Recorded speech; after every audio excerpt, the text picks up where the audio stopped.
Престъпници!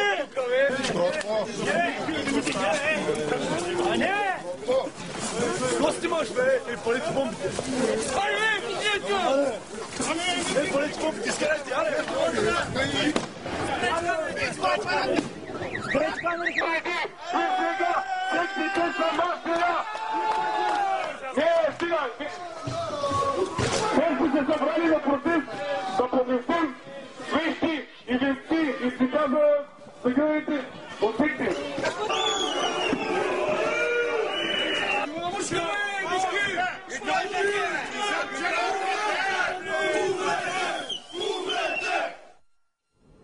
Благодарим на сайта besove.bg, от който ни предостави тази картинка. Аз ви предоставям в студиото заместник председател на ВМРО Ангел Джамбазки. Добро утро. Доброто. С който ще коментираме това, което се случи. Всъщност първият ви коментар, преди да чуем на жива връзка, на пряка линия.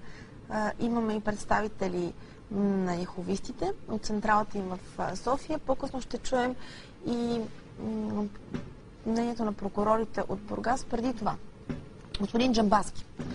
Сега, извинявам се на зрителите, че започваме с такъв побой рано сутрин. Защо? Защо какво?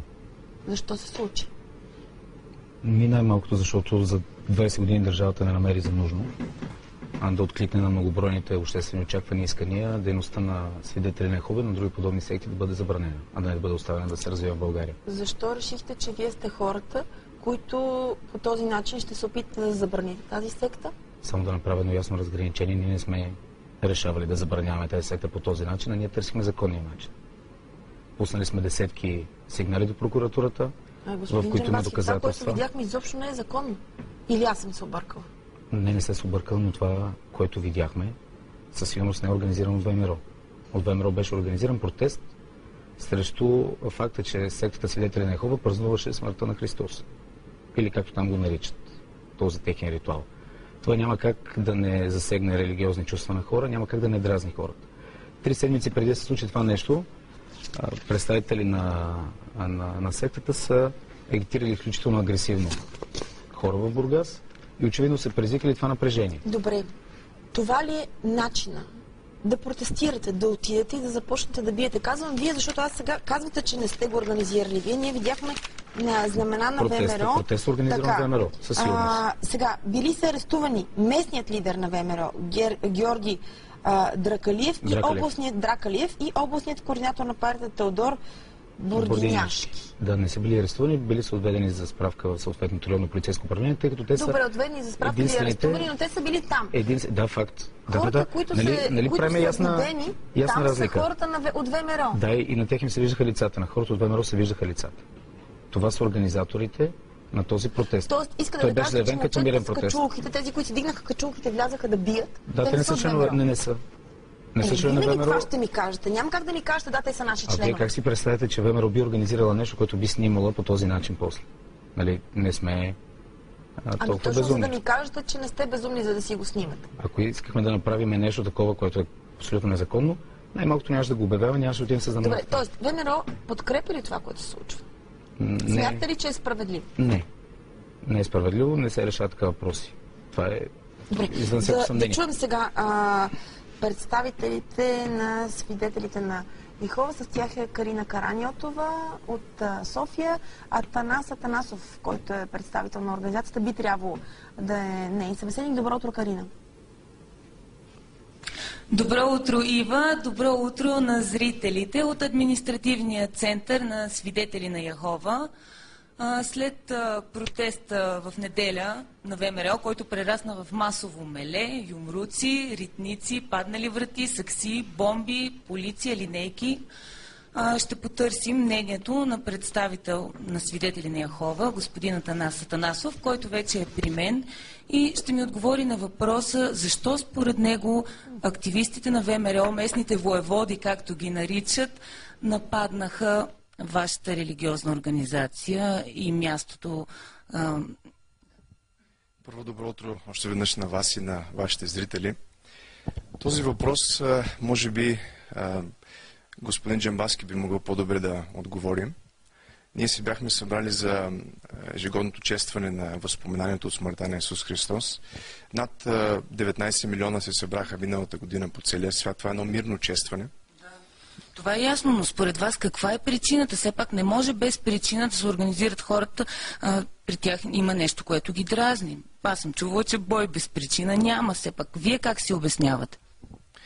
Предполагам сте права за това, което казвате. Аз пак мога да повторя, ние по принцип не провокираме омраза или насилие в лице на другите хора. По принцип ние сме мирни хора и не сме хора, които създават конфронтация. Ако някой поради някакви причини вижда в нас някаква заплаха. Те изтъкват като причина за заплахата това, че вашата дейност се е активизирала и в квартала има няколко училища и са се раздавали брошури и рекламни материали за вашата организация. Това е една от причините, които изтъкват от ВМРО. Пак казвам, това е, което те казват. Аз какво мога да коментирам? Това, което видях и всъщност този клип, който видяха вашите зрители, това е една част от цялата картина. По принцип това е една потресаваща проява на насилие, това е едно престъпление. И може би в тази насока би трябвало да насочим разговора, тъй като ние сме потърпевши, ние сега не сме тези, които трябва да защитават своята позиция. Считате ли се за мъченици в случая? Считаме се за български граждани, чието права са били потъпкани по един много груб начин. Какви мерки предприехте? Подадохте ли жалби? Какво очаквате да се случи от тук нататък? По принцип, тук има два въпроса във вашия въпрос. Разбрахме от Фейсбук и други страници, че има организиран протест и затова взехме превантивни мерки. Наши представители се свързаха с полицията в събота, деня преди възпоменанието, и помолихме за съдействие, за да може да не се стига до такива неприятни ситуации, тъй като ние не сме хора, които се защитават по някакъв агресивен начин. Имаме нужда от защита, от подкрепа. Но, в крайна сметка, виждаме какво стана. Активистите на ВМРО ви смятат за опасни не защото сте агресивни, а защото, както прочетох, не зачитате семейните връзки, държавните символи, военната служба, кръвопреливането, както и останалите религии. Тоест, какво защитавате вие? Те са патриоти, защитават страната, да кажем, а вие? Какви са ВМРО, аз няма да коментирам. Имам своите чувства, но сега съм като представител на тази организация, така че няма да говоря за това. Това, което ВМРО смятат за нас, те ясно го казват и показват. Значи за тях ние сме, както те се изразяват, ние сме изроди, ние сме като полухора, които могат да стоят и да бъдат бити с камъни и по друг жесток начин. И те гледат това, когато излизаха от залата на царство нашите брата и сестри, отиваха в линейката, пак бяха скандирани, умрете, убийци. Това не е човешко отношение просто. Карина, не знам дали твой събеседник ме чува. Не знам дали твой събеседник ме чува, но въпросът ти беше много конкретен. И въпросът ти не беше насочен какви са ВМРО.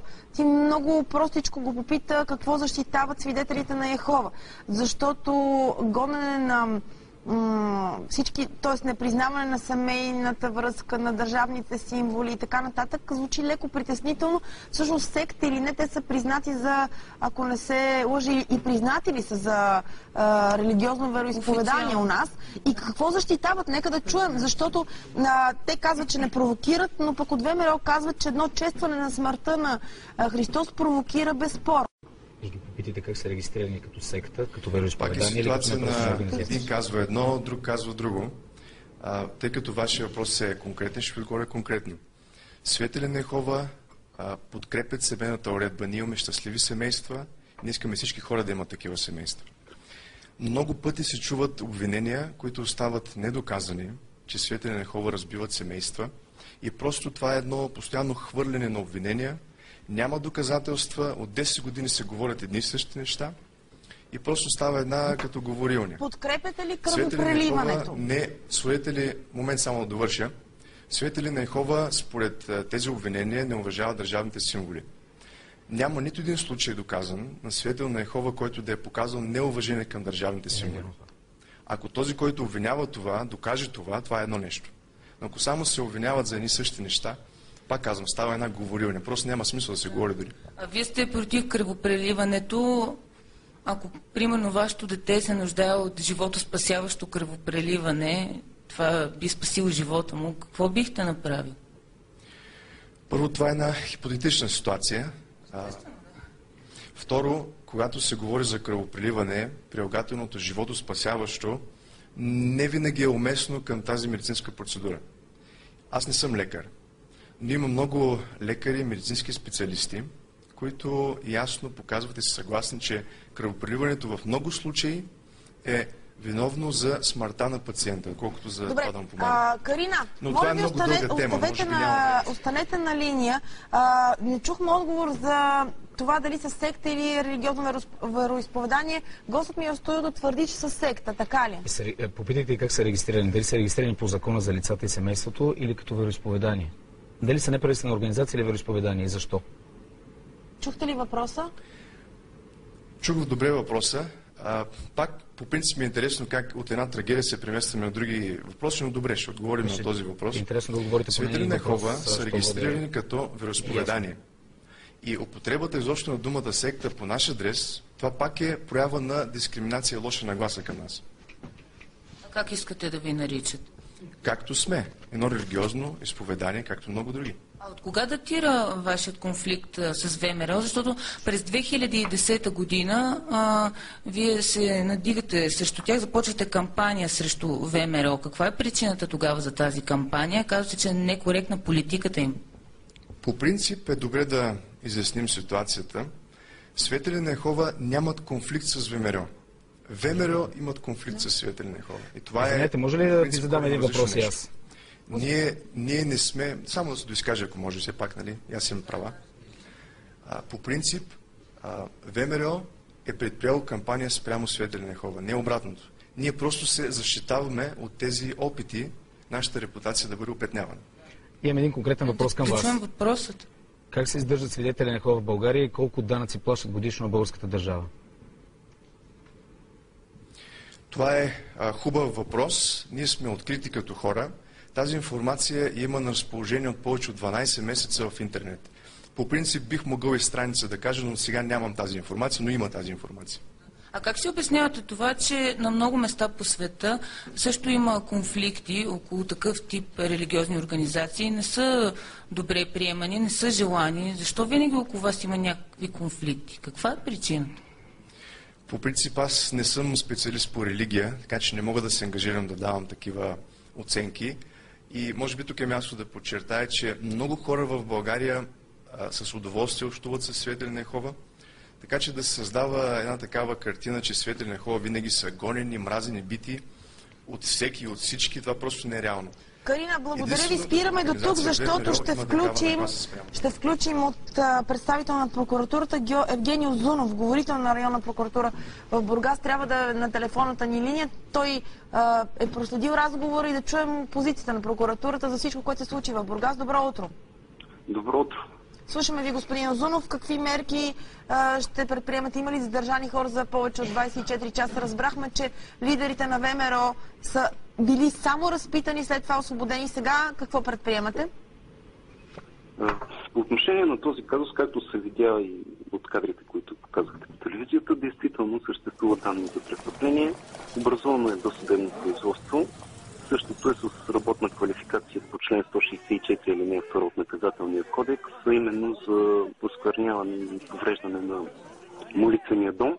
При тези условия установени са доста лица, разпитани са част от пострадалите, извършват конкретни действия по разследването и към момента. Искам да кажа две неща. Едното е, че никой от тези лица няма да си избегне наказателната отговорност, тъй като това е престъпление. Ако има съставомерни телесни повреди, ще носят отговорност и за това, включително и за хулиганските действия, които очевидно са извършили. Работим усилено. Събрали сме доказателства за конкретни лица. Притеснение буди факта, че тази агресия е предизвикана и реализирана от деца, както се вижда. Но, те не са деца. Господин Озунов, никъде не виждаме деца. Дайте да сме наясно. Тоест непълнолетни са, поне видимо там кадрите. Вие може да го установите. Ние имат ги ли? установяваме с конкретни имена и конкретни Имат ли обвинените лица. хора връзка с ВМРО? Установили ли сте вие